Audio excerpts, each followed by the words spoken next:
Les banques centrales ne vont pas tarder à baisser leur taux directeur. Les marges du crédit continuent à se contracter, nous anticipons une baisse des taux souverains et les indicateurs relatifs à l'activité économique devraient s'améliorer au second semestre en Europe. Cela alimentera des performances solides pour les obligations privées.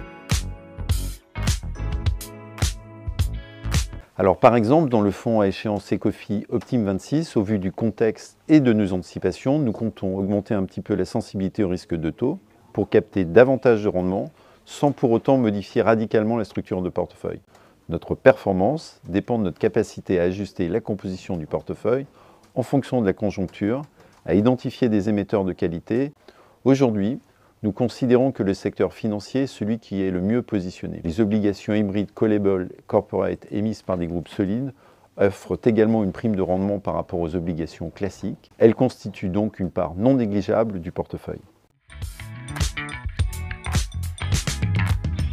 Alors, un univers d'investissement diversifié, une démarche rigoureuse de suivi des émetteurs par nos analystes crédit, un cocktail d'obligations de qualité à investissement et à haut rendement afin de booster la performance, une gestion active. Ecofi Optim 26, c'est la recherche permanente d'un optimum entre le risque encouru et le rendement espéré.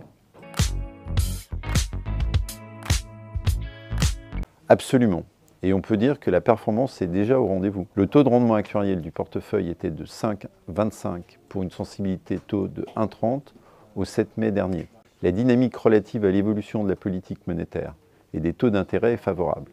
Les craintes relatives à une forte augmentation des défaillances d'entreprises se dissipent. Une gestion active et une sélection rigoureuse des émetteurs sont les gages qui permettront d'obtenir et d'escompter des performances robustes sans pour autant prendre des risques inconsidérés.